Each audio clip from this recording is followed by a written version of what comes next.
السلام عليكم ورحمة الله. اليوم ان شاء الله غادي نحضروا فطائر كيجيو ولدات ساهلين وسريعين في التحضير ديالهم بمقادير بسيطة. كنتمنى ان شاء الله ينالوا اعجابكم، وكنتمنى من الناس اللي ما داخلينش معنا القناة كنقول لكم الف مرحبا بكم في القناة. بالله على بركة الله غادي نذكروا مقادير هذه الوصفة.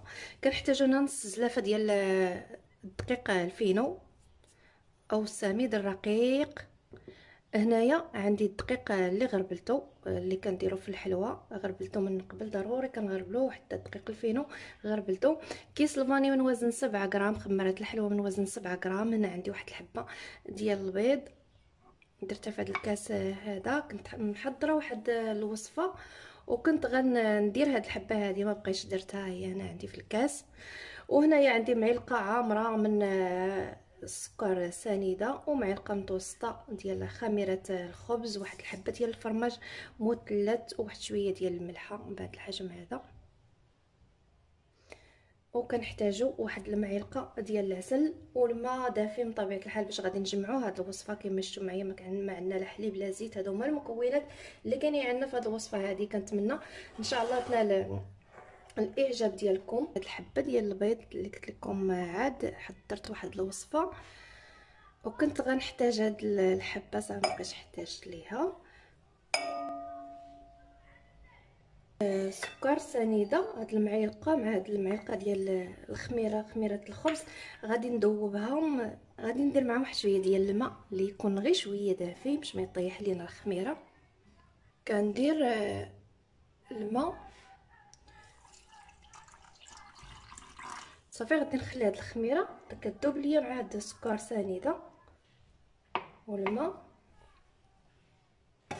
كندير هاد شويه ديال الملح اللي قلت لكم ضروري في الوصفه، حبه ديال الفرماج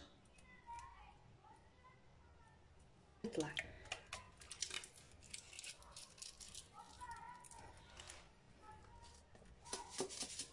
فطائر تيجيو رائعين وساهلين، الناس اللي ما كتبغيش الزيت والناس اللي عندها الكوليسترول. كنتمنى ان شاء الله هاد الوصفه تنال الاعجاب ديالكم. وحتى الكيكه اللي نزلت لكم ما فيهاش الزيت، او كيكه البريوش اللي ما فيهاش الزيت، كنتمنى ان شاء الله حتى هي تعجبكم. اللي قدمت لكم نزلتها ان شاء الله.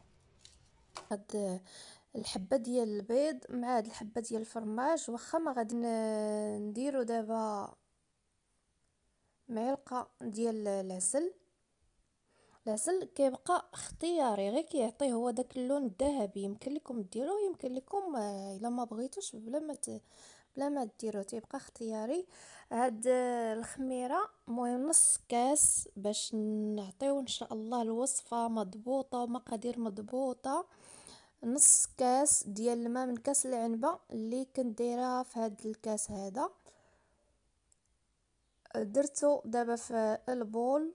هاد الخميره كانت باقا ليا هنايا في هاد الكاس اللي كنت كندوبها فيه. زدت عليه واحد شويه ديال الماء. المهم هنايا عندي كاس ديال الماء، وهي كاس ونص من كاس العنبه. الكاس اللي كيرفد 160 ملي. الناس اللي كتعبر بكاس العنبه، الكاس الكبير اللي كندير هنايا، وبالملي 160 ملي. هنا 2 كيسان ونص ديال الماء، نص زلافه ديال دقيق الفينو. كنخلط وغادي ندير زلافه غادي نعبرها لكم، غادي تشوفوا كلشي معايا في الفيديو. هنا زلافه عامره ديال الدقيق اللي دابا درتو في هذه زلافه عامره. كنخلط هكا شويه، حيت علاش درنا دابا في البول، ما بغيتش ندير الدقيق في الكاس حيت كيلصق دائما الدقيق في الكاس وما يبغيش يتحرك ليا الخلاط. من الاحسن نديرو في. وهنايا زدت كاس ديال الماء اللي كيكون غير دافي، غير واحد شويه، مخصوش يكون سخون تاني بزاف، غير ندفوه. كاس عامر، هي 3 كيسان ونص ديال الخليط في كاس الخلاط الكهربائي. كنفرغو كله حتى كينسجم عندي الخليط. بعد ما طربته واحد شويه، دابا غادي نزيد خمارة الحلوى من وزن 7 غرام. هنايا بعد ما طلعت الخليط كنفرغه في هذا البول هذا، وكنغطيه بلاستيك غذائي، وكنخلي الخليط يرتاح. فطائر تيجيو رائعين وكيخرجوا كميه لا باس بها، كيخرجوا نيت تبارك الله تبصيلي تيكون عامر. كنحطوه في البلاصه اللي تتكون دافيه، ولا الفران الا كان عندنا سخون كنقربوه للفران.